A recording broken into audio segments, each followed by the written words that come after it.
A lot of what we heard coming out of yesterday was, how do we affect the change? If you aren't sitting in the seat in a leadership position, it can feel a little bit overwhelming. There's only so much you can do. We're fortunate to have more than a handful of senior leaders here who can go and affect this change more quickly.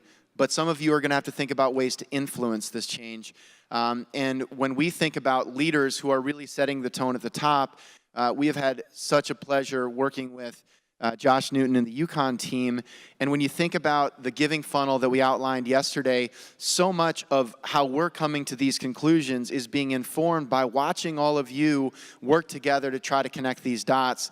UConn is doing it as well as any institution that we've come across, but even they would admit that they're still in the really early innings of this transition. And it is a combination of strategy, leadership, setting the tone at the top, investing in the right kind of people, not being afraid to change job titles and descriptions and responsibilities, and then certainly building a technology infrastructure that is going to empower people to spend less time doing manual things, more time automating things so that we can advance the mission to build relationships in pursuit of a better world. So Josh was one of the stars of the show at Raise 2017. So for those of you who were here last year, this will be a bit of an update.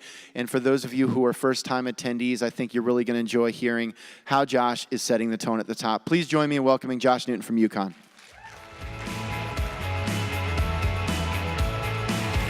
Thanks, Frank.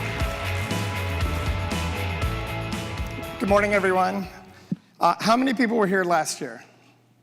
Okay, so a few of you. So what I plan to do over the next 12 to 15 minutes is do a quick update on why we've done what we've done, but then also talk about what's happened over the last year and the impact it's had on our organization.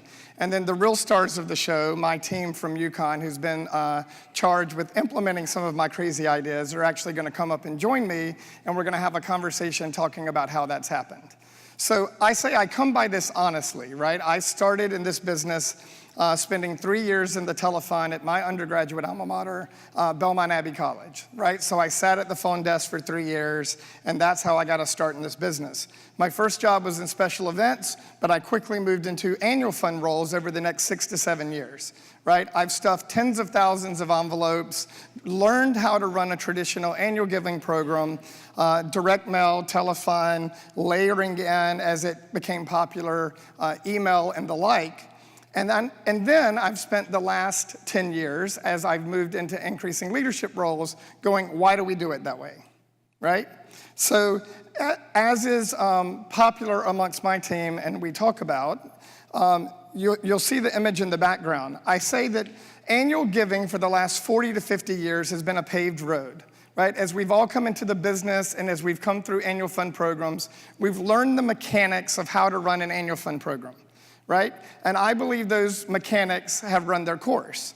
So with my team, we say we took a sharp right turn, we're on a dirt road, and one of my team members said, yes, but at least we're driving a Jeep, right? So the image in the background is kind of where we're at. It's uncharted territory, but we're trying to begin to do things differently than I was taught coming up through the business, and probably many of you were taught, or maybe you're still doing in your own organizations, right? So why disrupt the field, right? Why do this differently? I don't believe I'm unique in going to cocktail parties and events where alums walk up to you and say, why are you still calling me in the evening, right? I just gave a gift 3 months ago, and yet I'm still getting a phone call or direct mail in the mail. And I go back to the office, and my head of annual giving will say, well, because it works. That's the way we were taught to do it. That's the way the program should unfold. And yet, increasingly, I felt that our constituents did not like the behaviors that we were doing in terms of traditional annual giving programs. Well, suddenly, I started being backed up with data, right? So this is VSE data of alumni giving for the past 10 years. That line is not going in the right direction for our sector. Not only is the VSE data backing me up, but every magazine that started showing up on my desk, Case Currents, AFP Advancing Philanthropy, the title on the front cover would be The Disappearing Alumni Donor, or the death of unrestricted giving. Everybody familiar with these conversations and covers? So all of a sudden I'm going, wait a second. I keep being told we have to do it this way. This is the way I was taught. This is the way you were taught. We have to keep doing things the same way.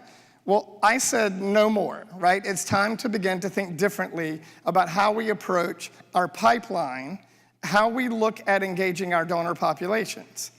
So within this, we have a lot of the data, and yet our traditions have been, okay, so the business school alumni is gonna get solicited for what? The business school dean's fund, or the fund for UConn. And yet that business school donor has an interest in theater, but we don't know that they have an interest in theater. Or worse yet, they've actually been giving to theater, but we keep soliciting them for the business school because that's what our annual giving office tells us we have to do, right? And I'm like, this is ridiculous. We have to begin to change the behaviors.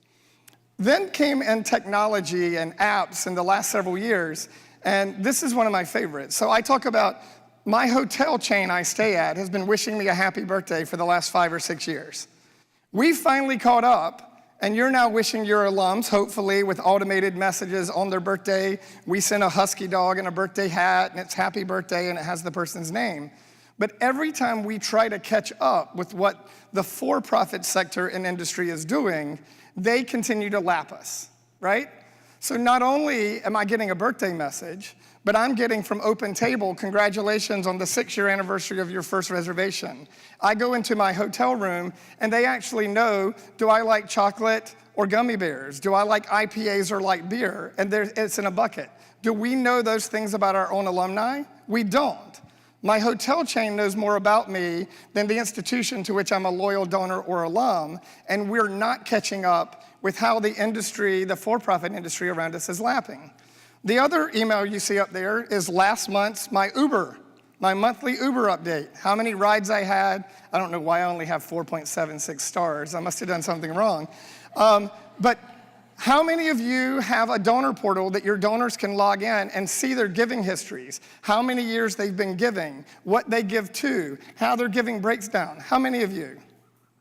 I see 1, 2 hands. Well, how many of you actually push that out to your donors and share with them, right, updates on their giving? So we continue to be lapped in terms of how the industries around us are working, and we continue with the same behaviors.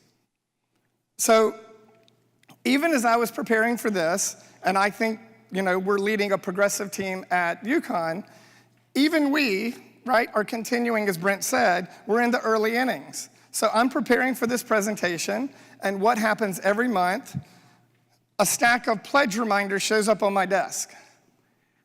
This is a pledge reminder to $1 million donor for his $200,000 payment.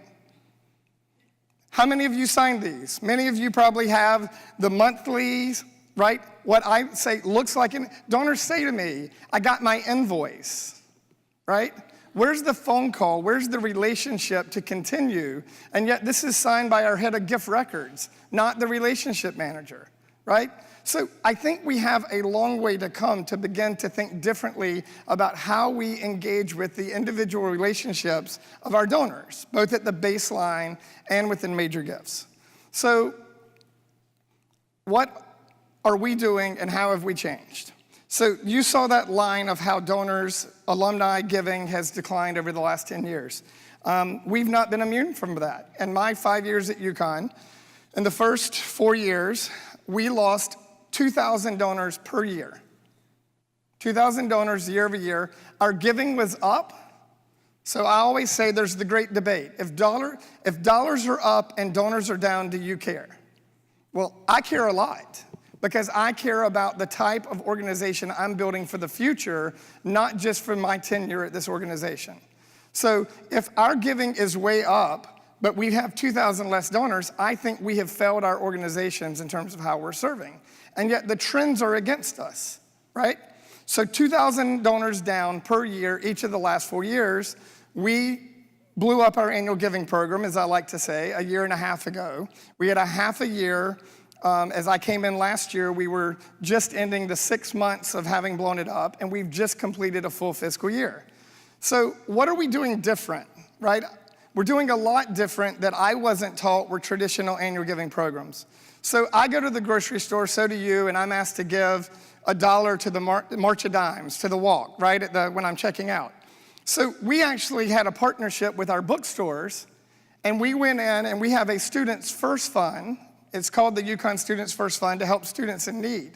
And now at all of our bookstores, when you check out, we ask you if you would like to add a gift to the Students First Fund. Through that effort, you'll see we've acquired 515 donors. Well, that's not very traditional. That's not something I was taught that we could or should be thinking about, right? It seems very odd when we started talking about it. Should we actually do that within our university? Second, we have lots of events. We have performing arts events. We have athletic events, right? So what you're seeing here, I'll give you two examples. UConn and Syracuse are big rivals, right? So at the UConn-Syracuse game, we had a booth with buttons, "I'm a dog person," and we asked people to make a gift to support UConn athletics. At our football game, Veterans Day weekend, we didn't ask for gifts to athletics. We actually asked people to support our veterans program in our business school, our veterans boot camp program in our business school. We had 168 donors at a football game to our veterans program. 70% of them were first-time ever donors, right? So through these types of efforts, we've acquired another 503 donors. But then comes in EverTrue, right? And I talk about EverTrue actually being our Jeep. So we know school of graduation for most of our alums, and for some alums, we might know that they were on the newspaper or worked in residence life. But how do you begin to get at your engineering alum who has a passion for human rights? How do you learn about, the controversial one that I talk about is many of our universities have come forward, presidents have signed letters in support of DACA, right, undocumented students. The provost called me and said, "Josh, can we do a solicitation for donors to give to a scholarship fund for undocumented students?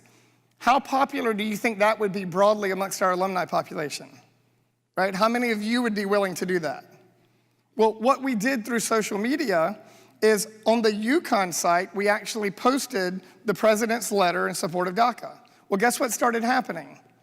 Alums loved it on Facebook. They shared it. They tweeted it to their friends. They made comments. "I've never been so proud of my alma mater."